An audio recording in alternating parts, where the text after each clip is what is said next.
and hurling a few rhetorical hand grenades over the West Wing fence in so doing. Back to you, Laura. All right, Doug McKelway for us on a very busy White House reporting. Thank you so much. Let's bring in our political panel. Jay Chabria is a former senior advisor to Ohio Governor John Kasich and managing director at Mercury LLC. Isaac Wright is a partner at Forward Solutions Strategy Group.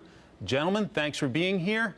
So the departure late last night of Gorka, Sebastian Gorka, it's been reported that President Trump told his team he had no idea what Gorka did, but he loved his appearances on cable TV. So, gentlemen, what's your read on his departure? Jay, let's start with you. Look, this is clearly a sign that Kelly is continuing to get a hold of the White House. I think Sebastian Gorka, yeah, he was on TV a lot. I don't think a lot of people knew what he did. And he was one of those people that had access to the president when Kelly needs to instill order.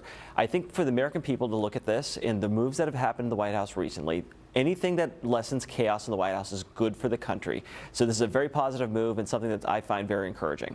Isaac, Steve Bannon gone, Gorka out. Is this a sign that General Kelly is reining in the White House staff? Well, it's a sign that we're one step safer. I think having somebody as inept and incompetent as Gorka with no qualifications to actually be dealing with anti-terrorism and national security as a chief advisor to the president on those issues is a bad thing. So anything that gets him out of that circle and out of the White House makes America a little bit safer. I was in Phoenix the other night when President Trump hinted about pardoning Sheriff Joe Arpaio, but saying he didn't want to create controversy. His supporters went wild in the arena.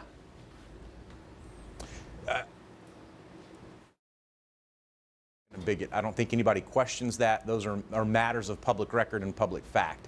But there's an even equally sinister message here that is not getting as much attention, which is the fact that this sends a subtle but strong message from our president to those people being interviewed by the special counsel to keep quiet. The president will pardon you. This is a very, very dangerous stick in the eye to the rule of the law by the president that we're facing. And it puts our country in jeopardy. I gave you guys a little bit of what we call in TV news a tease. Here's what the president said the other night. Sounds good.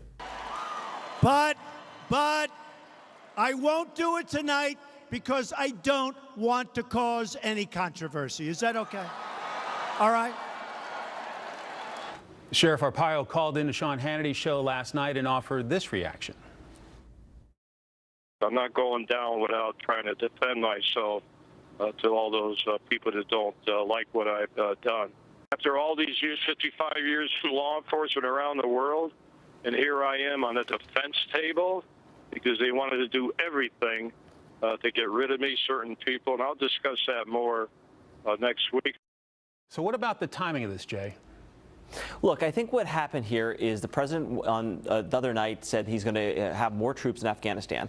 The base went crazy. This was clearly a bone thrown towards the base to try to say, hey, we're still looking out for you. The real problem here for the president is he makes these announcements and he puts senators in a box. The Wall Street Journal had a lead editorial yesterday saying that the congressional Republicans need to treat the president like an independent. So now what you're starting to see is this cleavage between congressional Republicans and the president.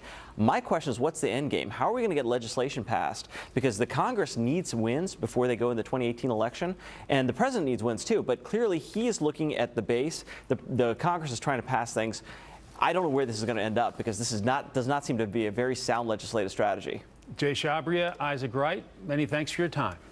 Thank you. Laura. And Harvey has been downgraded to a tropical storm now, but catastrophic.